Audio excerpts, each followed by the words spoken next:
യാക്കോബിന്റെ പക്കൽ കൊടുത്തു. യാക്കോബ് അവയെ ശേഖേമിനരികെയുള്ള കരുവേലകത്തിൻ കീഴിൽ കുഴിച്ചിട്ടു. പിന്നെ അവർ യാത്ര പുറപ്പെട്ടു. അവരുടെ ചുറ്റും ഇരുന്ന പട്ടണങ്ങളുടെ മേൽ ദൈവത്തിന്റെ ഭീതി വീണതുകൊണ്ട് യാക്കോബിന്റെ പുത്രന്മാരെ ആരും പിന്തുടർന്നില്ല. യാക്കോബും കൂടെയുള്ള ജനമൊക്കെയും കാനാൻ ദേശത്തിലെ ലൂസ് എന്ന ബഥേലിലെത്തി. അവിടെ അവൻ ഒരു യാഗപീഠം പണിതു. തന്റെ സഹോദരന്റെ മുൻപിൽ നിന്ന് ഓടിപ്പോകുമ്പോൾ അവന് അവിടെ വെച്ച് ദൈവം പ്രത്യക്ഷനായതുകൊണ്ട് അവൻ ആ സ്ഥലത്തിന് എൽ ബഥേൽ എന്ന് പേർ വിളിച്ചു. നമ്മൾ വായിച്ചു കേട്ട ഈ വേദഭാഗം ഉൽപ്പത്തി പുസ്തകം 35-ാം അധ്യായത്തിൻ്റെ 1 മുതൽ 7 വരെയുള്ള ഭാഗങ്ങളാണ് നമ്മൾ ഇന്ന് പോൽക്കാലം വായിക്കുവാനായിട്ട് ഇടയായിത്തീർന്നത്. നമുക്കറിയാം ഇതിൻ്റെ പശ്ചാത്തലം, നമുക്കറിയാം ഇതിൻ്റെ ചരിത്രം, നമുക്കറിയാം ഇതിൻ്റെ കാര്യങ്ങളൊക്കെ നമ്മളെ സംബന്ധിച്ചിടത്തോളം വളരെ വ്യക്തമായി അറിയാവുന്ന കാര്യങ്ങളാണ്. ലിലിയ, ഞാൻ അത് 1-2 കാര്യങ്ങൾ മാത്രം പറയുവാനായിട്ടാണ് ആഗ്രഹിക്കുന്നത്. ലിലിയ, യാക്കോബ് തൻ്റെ ജീവിതത്തിൽ ദൈവം തന്നെ ആക്കുന്ന ഒരിടം നമ്മൾ വായിച്ചു കേട്ടത്. അനന്തരം ദൈവം യാക്കോബിനോട് നീ പുറപ്പെട്ട് ബഥേലിൽ ചെന്ന് പാർക്ക എന്ന് അവന് ദൈവിക ശബ്ദം കേൾക്കുവാനായിട്ട് ഇടയായി തീർന്നു. അത് കേട്ടത് പ്രകാരം തനിക്കുള്ള തൻ്റെ കുഞ്ഞുങ്ങൾ, ഭാര്യമാരെ, ഇവരെല്ലാവരെയും കൂട്ടി എന്ത് ചെയ്യുകയാണ്? പുറപ്പെടുകയാണ്. പുറപ്പെട്ടു പോയി ദൈവം അയച്ച ഇടത്തേക്ക് താൻ എന്ത് ചെയ്യുകയാണ്? കടന്നു പോകുന്ന ആ ഒരു സാഹചര്യമാണ് ഇന്ന് പോൽക്കാലം നമ്മളിവിടെ വായിക്കുവാനായിട്ട് ഇടയായി തീർന്നു. ലിലിയ എന്ന് പറഞ്ഞാൽ ഈ ബഥേൽ എന്ന വാക്കിൻ്റെ അർത്ഥം ദൈവത്തിൻ്റെ ഭവനം. ലിലിയ, ദൈവത്തിൻ്റെ ഭവനം എന്നാണ്. വേദപുസ്തകത്തിൽ നമ്മൾ നോക്കുമ്പോൾ പലതിനും ഇവിടെ നമ്മൾ വായിക്കുന്ന പല പേരുകൾക്കും പല കാര്യങ്ങൾക്കുമൊക്കെ അർത്ഥമുള്ളതാണ്, അല്ലേ? അർത്ഥം അതതിൻ്റെ അർത്ഥം വെറുതെ ഒരു അർത്ഥം എന്നുള്ള രീതിയിൽ മാത്രമല്ല, അതതിൻ്റെ പൂർണ്ണതയിലുള്ളതുമായിരിക്കും. ലിലിയ, നമ്മൾ ഈ കുഞ്ഞുങ്ങൾക്കൊക്കെ പേരിടുമ്പോൾ മാതാപിതാക്കളുടെ പേരിനോട് ചേർന്ന് നിൽക്കണമെന്ന് വെച്ചിട്ട് ഈ അപ്പൻ്റെ പേരിൻ്റെ ആദ്യത്തെ ഒരക്ഷരം, മാതാവിൻ്റെ പേരിൻ്റെ ഒരക്ഷരം, അങ്ങനെ ചേർത്ത് വെച്ചിടുന്ന രീതികളൊക്കെ നമ്മൾ കണ്ടിട്ടുണ്ട്. ലിലിയ, എന്നാൽ കൂട്ടി വായിച്ചു വരുമ്പോൾ അതിന് പ്രത്യേകിച്ച് അർത്ഥമൊന്നും ഉണ്ടാകുകയില്ല. എന്തെങ്കിലും ഒരു പേര്, അല്ലേ? എന്തെങ്കിലും ഒരു പേരായിട്ട് അതിനെ കാണുവാനായിട്ട് കഴിയുള്ളൂ. എന്നാൽ അങ്ങനെയല്ല. ദൈവത്തിൻ്റെ വചനത്തിൽ നമ്മൾ പഠിക്കുമ്പോൾ അവിടെ കൊടുത്തിരിക്കുന്ന ഓരോ പദങ്ങൾക്കും പ്രത്യേകമായ അർത്ഥങ്ങൾ, ഓരോ പേരുകൾക്കും പ്രത്യേകമായ അർത്ഥമുണ്ട്. അതതിനെ അന്വർത്ഥമാക്കുന്നതുമാണ്, ആ പേരിനെ അന്വർത്ഥമാക്കുന്നതുമാണ് ഈ വാക്കുകൾ എന്ന് പറയുന്നത്. നമുക്കറിയാം, ചില പേരുകൾക്ക് സുന്ദരൻ എന്നുള്ള പേരെ കിട്ടി ചിലപ്പോൾ ആളുടെ സുന്ദരനൊന്നും ആവണമെന്നില്ല, അല്ലേ? അപ്പം അങ്ങനെ പല നമ്മൾ ഇടുന്ന പേരുകൾക്കൊക്കെ അങ്ങനെയുള്ള കുഴപ്പങ്ങളുണ്ട്. ലിലിയ, എന്നാൽ ദൈവം ഇടുന്ന പേരുകൾക്കോ അല്ലെങ്കിൽ ദൈവം കൊടുക്കുന്ന കാര്യങ്ങൾക്കുമൊക്കെ എന്തുണ്ട്? ഒരു പ്രത്യേക അർത്ഥവും അതിൻ്റെ സുന്ദരതയുമുണ്ട്, അതിൻ്റെ ഒരു സൗന്ദര്യവുമുണ്ട്. ലിലിയ എന്ന് പറഞ്ഞാൽ, ലിലിയ, ദൈവം യാക്കോബിന് പ്രത്യക്ഷനായിട്ട് പറയുകയാണ്, നിങ്ങൾ എന്ത് ചെയ്യണം? പുറപ്പെട്ട് ബഥേലിൽ ചെന്ന് എന്ത് ചെയ്യുക? പാർക്കുക. കാരണം 34-ാം അധ്യായം വായിക്കുമ്പോൾ ഒരു പ്രത്യേകമായ സംഭവം നമുക്കവിടെ കാണുവാനായിട്ട് കഴിയുന്നുണ്ട്. നമുക്കത് അതിൻ്റെ പശ്ചാത്തലത്തിലേക്ക് പോകുവാനായിട്ടുള്ള സമയം നമ്മുടെ മുമ്പിലില്ല. അല്ലെങ്കിൽ തൻ്റെ മകളായ ലേയിൽ തനിക്ക് ജനിച്ച ദീന എന്ന് പറയുന്ന മകള് ദേശത്തിലെ കന്യകമാരെ കാണുവാനായിട്ട് ഒന്ന് കറങ്ങാനായിട്ട് പോയി. നമ്മുടെ ഭാഷയിൽ പറഞ്ഞാൽ ഒന്ന് നാട് ചുറ്റാനായിട്ട് പോയപ്പോൾ അവിടെയുള്ള ഒരു ദേശത്തിലെ പ്രഭുവായ ശേഖേം അവളെ കണ്ട് പിടിച്ചുകൊണ്ട് പോയി അവളോട് മോശമായി പെരുമാറി. അങ്ങനെ ഒരു പ്രത്യേക സാഹചര്യത്തിലൂടെ എന്ത് ചെയ്യുകയാണ്? ആ കുടുംബം കടന്നു പോവുകയാണ്. നമുക്കറിയാം, അതിൻ്റെ 34-ാം അധ്യായം നിങ്ങൾ വീട്ടിൽ ചെന്ന് വായിച്ചു നോക്കിയാൽ മതി, ഒരു ഹോംവർക്കായിട്ട്, അല്ലെങ്കിൽ അപ്പോൾ ഇതിൻ്റെ ചരിത്രവും കാര്യമൊക്കെ നിങ്ങൾക്ക് മനസ്സിലാക്കുവാനായിട്ട് ഇടയായിത്തീരും. അതിനുശേഷം അല്ലെങ്കിൽ മകളോട് ഇങ്ങനെ പെരുമാറി എന്നതുകൊണ്ട് ഹല്ലേലൂയ ആ പ്രഭു തന്നെ വന്നിട്ട് ഇവളെ വിവാഹം കഴിക്കുവാൻ താല്പര്യം കാണിക്കുന്നുണ്ട്. അവർ തന്നെ വന്ന് പറയുന്നുണ്ട്, ഞാൻ വിവാഹം ചെയ്തു കൊള്ളാം എന്ന് പറഞ്ഞ് അവരോട് ഒരു സഖ്യത എന്ത് ചെയ്യുന്നുണ്ട്, ആഗ്രഹിച്ച് പ്രവർത്തിക്കുന്നുണ്ട്. ഹല്ലേലൂയ. അപ്പോൾ യാക്കോബ് എൻ്റെ പുത്രന്മാർക്ക് ഈ വിവരം അറിഞ്ഞു കഴിഞ്ഞപ്പോൾ തങ്ങളുടെ സഹോദരിയെ നശിപ്പിച്ച അല്ലെങ്കിൽ സഹോദരിയോട് അപമര്യാദയായി പെരുമാറി എന്നുള്ള വാർത്ത അവരെ എന്ത് ചെയ്തു, വളരെ ചൊടിപ്പിക്കുവാനായിട്ട് ഇടയായി തീർന്നു. എന്നാൽ അവരിങ്ങനെ ഒരു സമാധാനമായിട്ട് ഈ പെൺകുട്ടിയെ സ്വീകരിക്കുവാനുള്ള മനസ്സോട് വന്നതുകൊണ്ട് ഞങ്ങൾ അഗ്രചർമ്മികൾക്ക് കൊടുക്കുകയില്ല, എന്നാൽ നിങ്ങളുടെ കുലവും നിങ്ങൾക്കുള്ളവരും അല്ലെങ്കിൽ പരിച്ഛേദനക്കാരായി ഞങ്ങളോടൊപ്പം ചേർന്നാണ് അതിനെ ഞങ്ങൾക്ക് എന്ത് ചെയ്യാം, നിങ്ങളെ ഞങ്ങൾ അംഗീകരിക്കാം എന്നുള്ള ഒരു ഡിമാൻഡ് അവർ വെച്ചു. ആ ഡിമാൻഡ് ഇവർ അംഗീകരിച്ചു. ഡിമാൻഡ് അംഗീകരിച്ച് അവരെന്ത് ചെയ്തു, അവരുടെ കുടുംബം, അവരുടെ പ്രഭുക്കന്മാർ, അവർക്കുള്ളവരെല്ലാം ഇവർ പറഞ്ഞതുപോലെ എന്ത് ചെയ്യുകയാണ്, ചെയ്യുവാനായിട്ട് റെഡിയായി പരിശോധനയൊക്കെ ഇരിക്കുന്ന സമയത്താണ് യാക്കോബിന്റെ 2 പുത്രന്മാരായ ആരൊക്കെയാണ്, ലേവിയും പിന്നെ ശിമയും, 2 പേരും കൂടെ കൂടിയിട്ട് ഹല്ലേലൂയ ഇവരുടെ അടുക്കൽ ചെന്ന് ഹല്ലേലൂയ ഒന്നിനെ പോലും വിട്ടുകളയാതെ പുരുഷ പ്രജയെ എല്ലാത്തിനെയും എന്ത് ചെയ്തു, വെട്ടിക്കൊന്നു. ഹല്ലേലൂയ എല്ലാത്തിനെയും വെട്ടിക്കൊന്നു. അവർക്കുള്ള സകലത്തെയും കൊള്ളയടിച്ച് അവരുടെ വസ്തുക്കൾ എല്ലാത്തിനെയും കൊള്ളയടിച്ച് ഒരു വല്ലാത്ത നിലയിൽ എന്ത് ചെയ്തു, ഇവരോട് പെരുമാറുവാനായിട്ടിടയായി. ഈ വാർത്ത ഹല്ലേലൂയ യാക്കോബ് കേട്ട് കഴിഞ്ഞപ്പോൾ ഹല്ലേലൂയ യാക്കോബ് പറയുന്നത്, അപ്പോൾ യാക്കോബ് ശിമെയോട് അതിന്റെ 24-ാം അധ്യായത്തിന്റെ 30-ാം വാക്യം ഒന്ന് വായിക്കാമോ? 24:30. അപ്പോൾ യാക്കോബ് ശിമെയോനോടും ലേവിയോടും ഈ ദേശനിവാസികളായ കാനാന്യരുടെയും പരീസ്യരുടെയും ഇടയിൽ നിങ്ങൾ എന്നെ നാട്ടിച്ചു വിഷമത്തിലാക്കിയിരിക്കുന്നു. ഞാൻ ആൾ ചുരുക്കമുള്ളവനല്ലോ. അവർ എനിക്ക് വിരോധമായി കൂട്ടം കൂടി എന്നെ തോൽപ്പിക്കുകയും ഞാനും എന്റെ ഭവനവും നശിക്കുകയും ചെയ്യുമെന്ന് പറഞ്ഞു. ഹല്ലേലൂയ. ഇവിടെ നമുക്ക് കാണുന്നത് ഹല്ലേലൂയ യാക്കോബ് വലിയൊരു ഭയത്തിന്റെ അനുഭവത്തിലേക്ക് എന്ത് ചെയ്തു, പോകുവാനായിട്ട് ഇടയായി തീർന്നു. തൻ്റെ മക്കൾ ചെയ്ത പ്രവൃത്തി മുഖാന്തരമായിട്ട് വലിയൊരു ഭയം.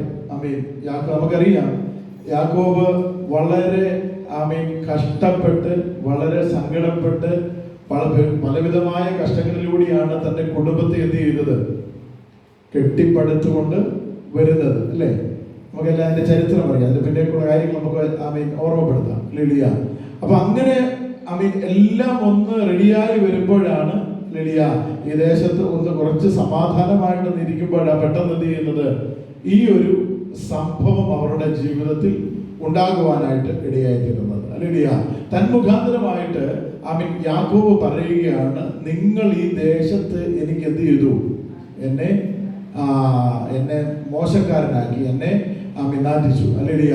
അത് മാത്രമല്ല ഹല്ലേലൂയ ഈ ദേശം മുഴുവൻ ഇപ്പൊ എന്ത് ചെയ്തിരിക്കുക, എനിക്ക് വിരോധമായിരിക്കുക, എനിക്ക് ശത്രുക്കൾ ഹല്ലേലൂയ എന്നെയും എൻ്റെ കുടുംബത്തെയും എല്ലാം എന്ത് ചെയ്യും, നശിപ്പിച്ച് കളയുവാനായിട്ട് ഇടയായി തീരുമെന്നുള്ള ഒരു ഭയം എന്ത് ചെയ്യുകയാണ്, യാക്കോബിന്റെ ഉള്ളിലേക്ക് കയറി വരുവാനായിട്ട് ഇടയായി തീർന്നു. ഹല്ലേലൂയ. അപ്പോൾ അങ്ങനെ ആ ഒരു ഭയത്തിന്റെ നടുവിലായിരിക്കുമ്പോൾ അപ്പോഴും ഹല്ലേലൂയ തന്റെ മക്കള് പറയുന്നത് ഹല്ലേലൂയ അവര് പിന്നെയും എന്ത് ചെയ്യാം, വെല്ലുവിളിച്ചോണ്ടിരിക്കും. പിന്നെ ഞങ്ങൾ എന്താ ചെയ്യണ്ടേ അല്ലേ? അവർ പറഞ്ഞു, ഞങ്ങൾ എന്താ ചെയ്യണ്ടേ, ഞങ്ങളുടെ സഹോദരിയോട് അപമര്യാദയായി പെരുമാറിയത് കൊണ്ട് ഹല്ലേലൂയ ഞങ്ങൾ അങ്ങനെ അല്ലാതെ പിന്നെ ഞങ്ങൾ എങ്ങനെ പ്രതികരിക്കുന്നത്? അവര് വലിയ ധൈര്യശാലികളായി നിൽക്കുക. അപ്പോൾ യാക്കോബിനെ സംബന്ധിച്ചിടത്തോളം ഹല്ലേലൂയ യാക്കോബിന് തന്റെ കുടുംബം, തന്റെ പ്രിയപ്പെട്ടവര്, തനിക്കുള്ളതിനെ ഒന്നും നഷ്ടപ്പെടുത്തുവാൻ എന്തില്ല, താല്പര്യമില്ല. ഹല്ലേലൂയ.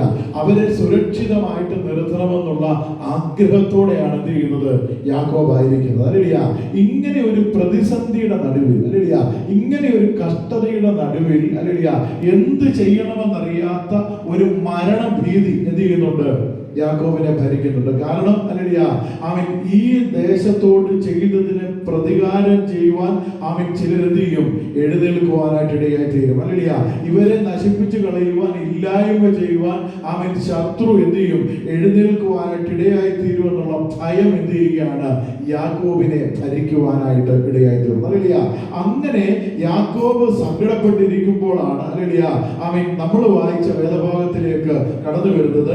അനന്തരം ദൈവം യാക്കോബിനോട് പറയുകയാണ്, നീ പുറപ്പെട്ട് എവിടേക്ക് ചെല്ലുക, ബഥേലിൽ ചെന്ന് പാർക്കുക. ഹല്ലേലൂയ, അവൻ നിന്റെ സഹോദരനായ ഏശാവിന്റെ മുമ്പിൽ നിന്ന് നീ ഓടിപ്പോകുമ്പോൾ ഹല്ലേലൂയ നിനക്ക് പ്രത്യക്ഷനായ ദൈവത്തിന് അവിടെ ഒരു യാഗപീഠം ഉണ്ടാക്കുക എന്ന് ചെയ്തു കൽപ്പിക്കുവാനായിട്ട് ഇടയായി തീർന്നു. ഹല്ലേലൂയ, ഇന്ന് പകൽക്കാലം എന്നെ കേൾക്കുന്ന ദൈവജനമേ, ഹല്ലേലൂയ, അവൻ നമ്മുടെ ജീവിതത്തിന്റെ ഒരു പ്രതിസന്ധിയുടെ നടുവിൽ, ഒരു പ്രതികൂലത്തിന്റെ നടുവിൽ ഹല്ലേലൂയ അവൻ ദൈവ ശബ്ദം നമ്മൾ കേൾക്കുമ്പോഴാണ് ചില യാഥാർത്ഥ്യങ്ങൾ നമ്മൾ എന്ത് ചെയ്യുന്നത്, തിരിച്ചറിയുവാനായിട്ട് ഇടയായി തീരുന്നത്. ഹല്ലേലൂയ, അവൻ ഹല്ലേലൂയ അവൻ തന്റെ സഹോദരനെ ഭയന്ന് ഹല്ലേലൂയ അവൻ തന്റെ ദേശം വിട്ട് അവൻ ചാർച്ചക്കാരെ വിട്ട് അമ്മയപ്പന്മാരെ എല്ലാം വിട്ട് താൻ ഓടിപ്പോകുമ്പോൾ ഹല്ലേലൂയ അവൻ ഈ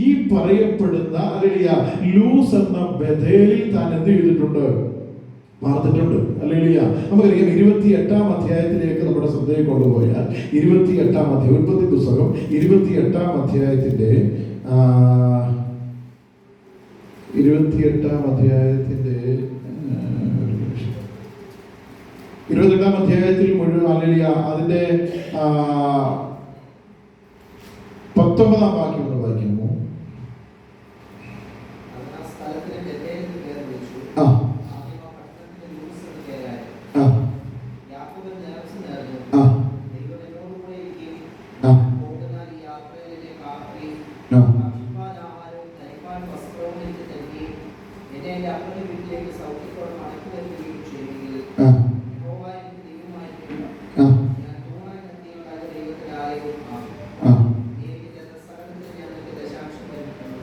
ഹല്ലേലൂയ, ഇവിടെ നമ്മൾ കാണുന്നത് യാക്കോബ് നിക്കക്കള്ളിയില്ലാതെ ഓടിപ്പോയ ഒരു സന്ദർഭമുണ്ട് ഏശാവിന്റെ മുമ്പിൽ.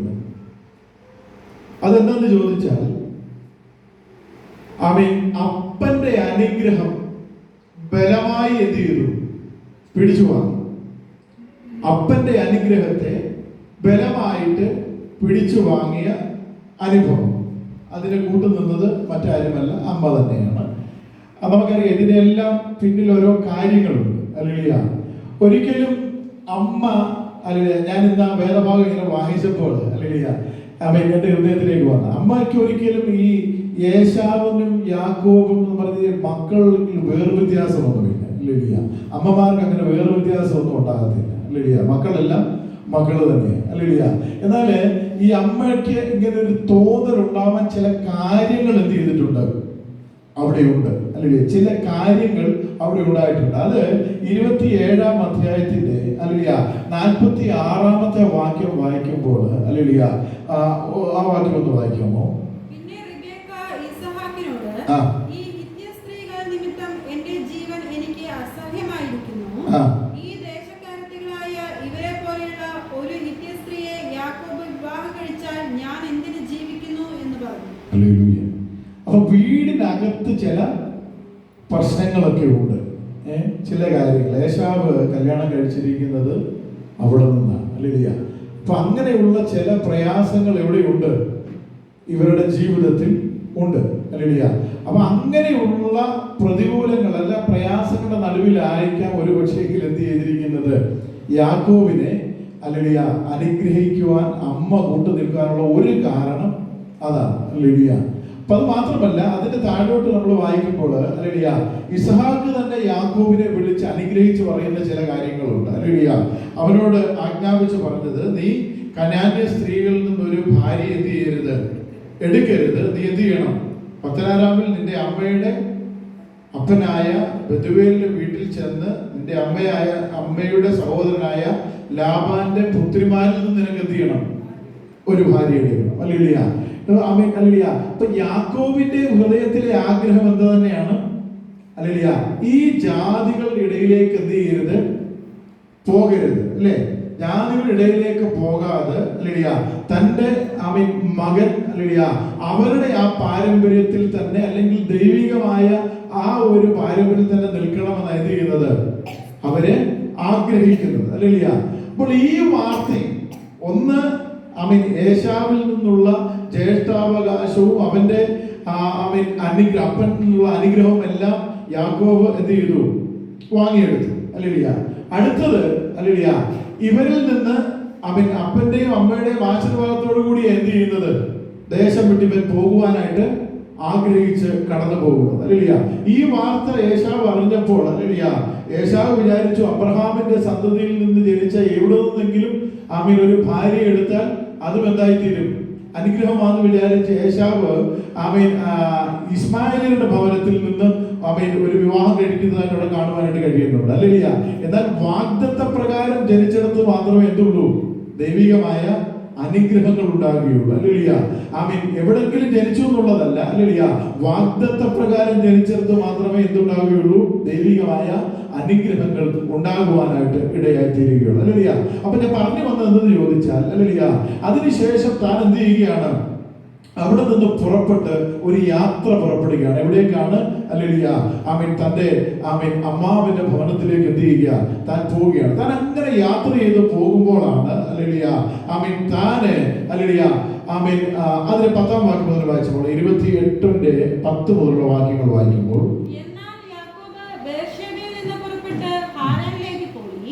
അവൻ ഒരു സ്ഥലത്തെത്തിയപ്പോൾ സൂര്യൻ അസ്തമിക്കൊണ്ട് അവിടെ രാപ്പാർത്തു. അവൻ ആ സ്ഥലത്തെ കല്ലുകളിൽ ഒന്നെടുത്ത് തലയിണയായി വെച്ച് അവിടെ കിടന്നുറങ്ങി. അവൻ ഒരു സ്വപ്നം കണ്ടു. ഇതാ ഭൂമിയിൽ വെച്ചിരിക്കുന്ന ഒരു കോവണി, അതിന്റെ തല സ്വർഗത്തോളം എത്തിയിരിക്കുന്നു.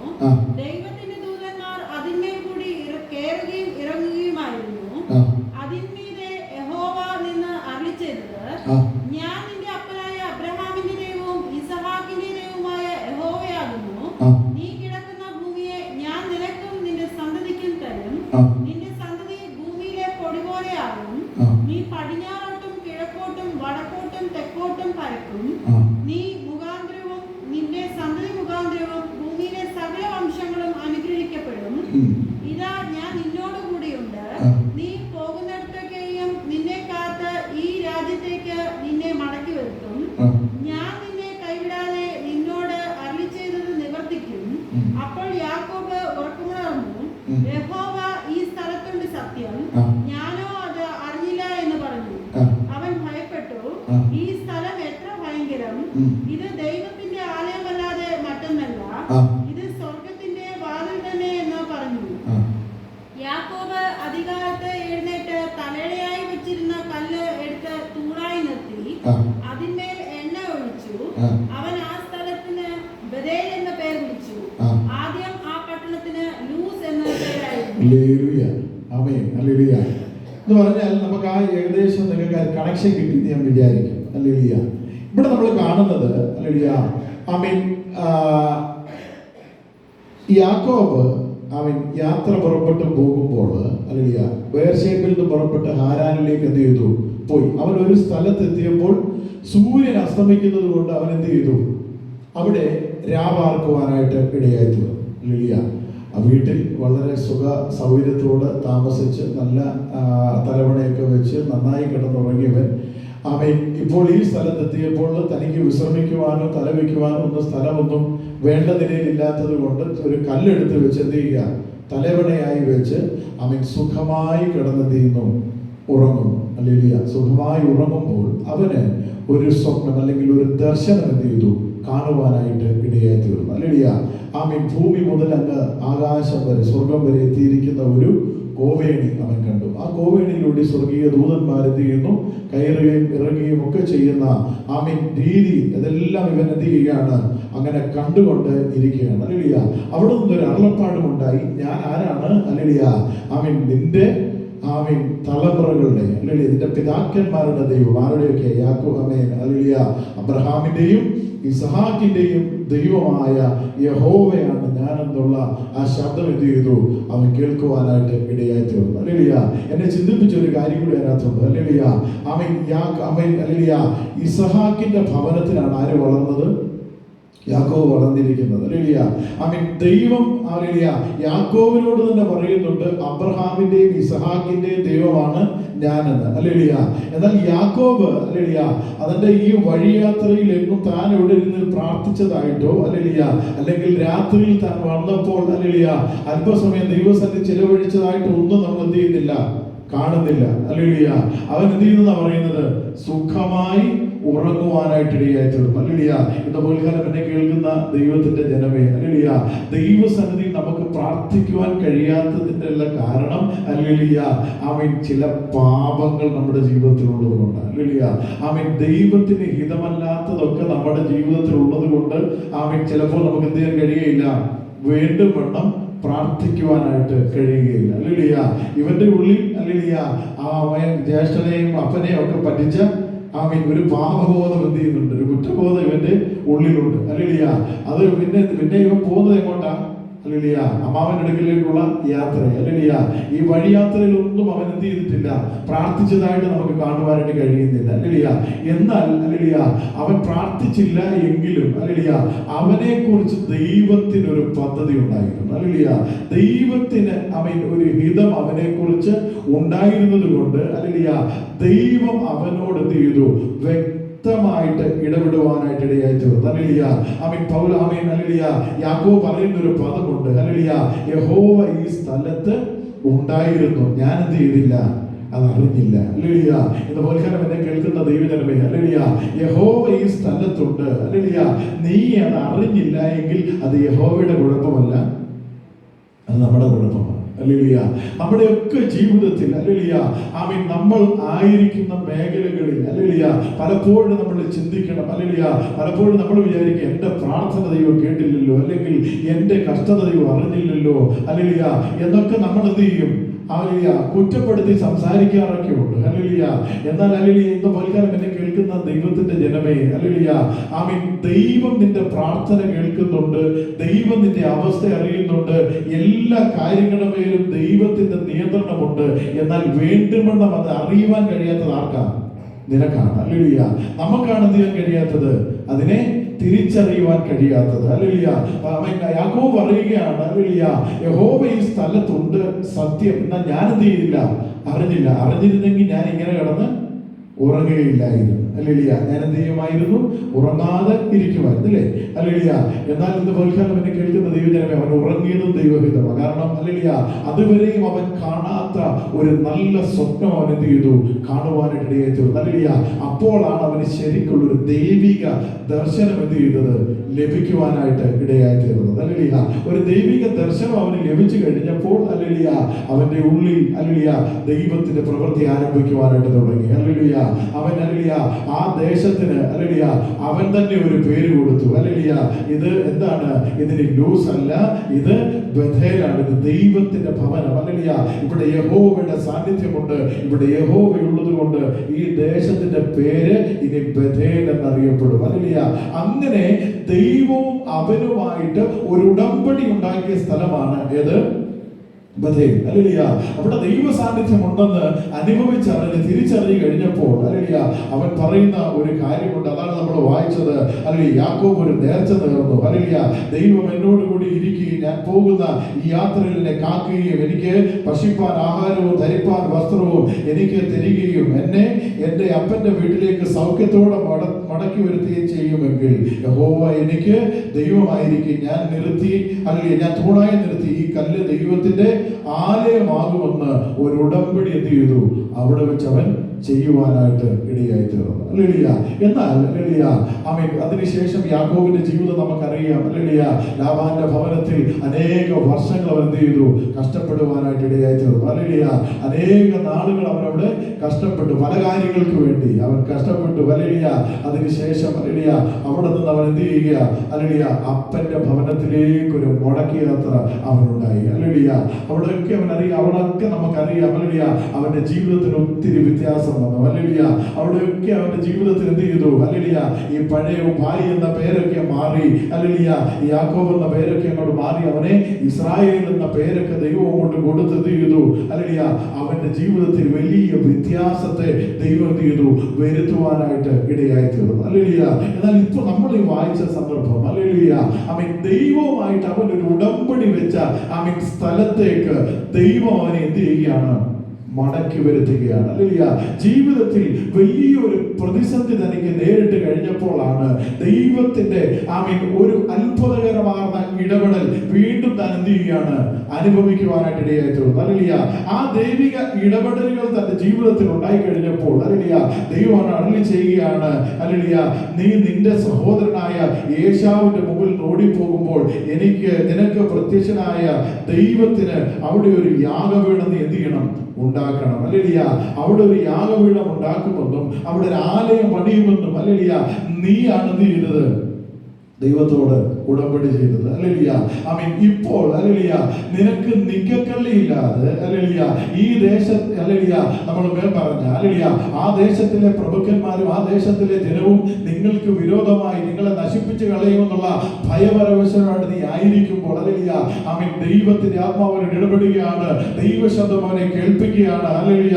നീ പുറപ്പെട്ടു ചെന്ന് എവിടെ ചെല്ലുക? ബഥേലിൽ പാർക്കുക. ഹല്ലേലൂയ. ദൈവത്തിന്റെ ഭവനത്തിൽ നീ എന്ത് ചെയ്യുക? ആമേൻ, കയറി ചെല്ലുക. അവിടെ നീ പാർക്കുക. അവിടെ നീ എന്താണ്? സുരക്ഷിതനാണ്. ഹല്ലേലൂയ. അവിടെ പക്ഷേങ്കിൽ, ഹല്ലേലൂയ, ഒരു കാര്യമുണ്ട്. അല്ലേ, ദൈവവുമായിട്ട് നീ ഒരു ഉടമ്പടി ചെയ്തിരുന്നു. ആ ഉടമ്പടിയെ നീ എന്ത് ചെയ്യണം? നിവർത്തിക്കുവാനായിട്ട് ഇടയായി തീരണം. ഹല്ലേലൂയ. ഇന്ന് മുൻകാലം എന്നെ കേൾക്കുന്ന ദൈവജനമേ, ഹല്ലേലൂയ, ആമേൻ, നമ്മുടെയൊക്കെയും ജീവിതത്തിൽ, ഹല്ലേലൂയ, ആമേൻ, ജീവിതത്തിന്റെ പല സാഹചര്യങ്ങളിലും, ആമേൻ, ദൈവവുമായിട്ടുള്ള ബന്ധത്തിൽ, ഹല്ലേലൂയ, അനേക ഉടമ്പടികൾ നമ്മൾ ചെയ്തിട്ടുണ്ട്. ഹല്ലേലൂയ. അനേക കാര്യങ്ങളിൽ ദൈവത്തിന്റെ മുമ്പാകെ തീരുമാനങ്ങൾ നമ്മൾ എടുത്തിട്ടുണ്ട്. ജീവിതത്തിന്റെ വൈതരണികളിൽ, പ്രതികൂലങ്ങളിൽ, പ്രതിസന്ധികളിൽ, ദൈവമേ, ആമേൻ, ഹല്ലേലൂയ, ഈ പ്രതിസന്ധിയിൽ നിന്നും ഈ പ്രതികൂലത്തിൽ നിന്ന് എന്നെയും എന്റെ കുടുംബത്തെയും വിടുവിച്ചാൽ, ഹല്ലേലൂയ, ഞാൻ അങ്ങേയ്ക്കായി ജീവിക്കാം, അങ്ങയുടെ നാമത്തെ ഉയർത്താം, ഹല്ലേലൂയ, അങ്ങേക്ക് വേണ്ടി എന്തെങ്കിലുമൊക്കെ ചെയ്യാമെന്ന്, ഹല്ലേലൂയ, ഒരു ആവേശത്തിന്റെ പുറത്ത് നമ്മളൊക്കെ പറഞ്ഞിട്ടുണ്ട്. എന്നാൽ ഇന്ന് പകൽക്കാലം എന്നെ കേൾക്കുന്ന ദൈവജനമേ, ഹല്ലേലൂയ, നീ ഒരു പക്ഷേ ആവേശത്തിന്റെ പുറത്തായിരിക്കും പറഞ്ഞത്, എന്നാൽ കേട്ടത് ദൈവമാണ് എന്ന് ഇന്ന് പകൽക്കാലം മറന്നു പോകരുത്. ഹല്ലേലൂയ. ദൈവം നിന്നെ അവിടെ എന്ത് ചെയ്യും? എത്തിക്കുവാനായിട്ട് ഇടയായി തീരും. ഹല്ലേലൂയ. യാക്കോബിനുള്ള ബന്ധത്തിൽ അതാ നമുക്ക് മനസ്സിലാകുന്നത്. ഹല്ലേലൂയ. യാക്കോബിനോട് പറയുകയാണ്, ഹല്ലേലൂയ, നീ, ഹല്ലേലൂയ, അന്ന് നമ്മൾ തമ്മിൽ ഉടമ്പടി ചെയ്ത ദേശത്തേക്ക് എന്ത് ചെയ്യണം? മടങ്ങി പോകുവാനായിട്ട് ഇടയായി തീരണം. ഹല്ലേലൂയ. അതിന് താഴോട്ടുള്ള ഭാഗങ്ങൾ വായിക്കുമ്പോൾ, ഹല്ലേലൂയ, അപ്പോൾ യാക്കോബ് തന്റെ കുടുംബത്തോട് കൂടെയുള്ള എല്ലാവരോടും, ഹല്ലേലൂയ, പറയുന്ന ഒരു കാര്യമുണ്ട്. നിങ്ങളുടെ ഇടയിലുള്ള വായിക്കാമോ?